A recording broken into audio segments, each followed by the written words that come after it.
Good morning. My name's Renee Vitale, and some of you might know me from working with the kiddos in Godly Play, but I'm also one of 7 ruling elders on our session. And our job is to discern the will of God for our congregation and to nurture its life of faith. And you'll be hearing a lot from the 7 of us in the coming weeks as we find ways to thank Pastor Ben for his service and ways to say so long for now to the Larson-Wolbring family and plan for the future of our congregation. It's going to be really hard saying goodbye to Pastor Ben and Gretchen and Lily and Hope and Nathan. We love them so much and we're really going to miss them. And we thank God for the technologies that will allow us to stay connected with them even from afar. There's no doubt in my mind that the Larson-Wolbring family will be a blessing to their new church family because they've been a treasure to each of us. And even in our reluctance to see them go, we can send them off joyfully and with the peace that comes from trusting that this is God's will not only for the Larson-Wolbring family but also for our congregation.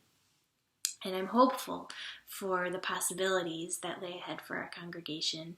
And I want to assure you that we're in good hands during this time of transition. And the other elders and I are committed to continuing our faithful service. We're working with leaders from the Hudson Valley Presbytery who will guide our congregation in the process of finding a new pastor for our community.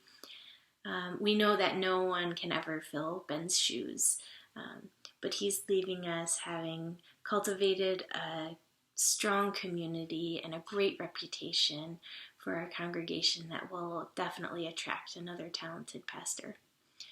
There's no doubt about that.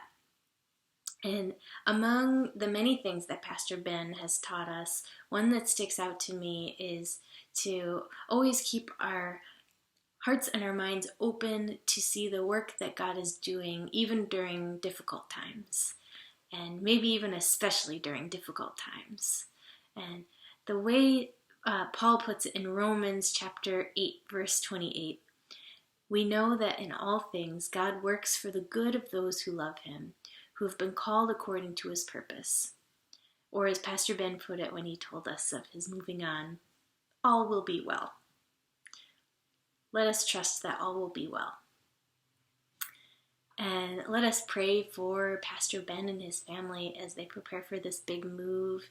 Let us pray for each other as we process this big transition. And I also ask that you pray for myself and the other elders as we lead our congregation during this time. So keep an eye out for more messages from us in the coming weeks.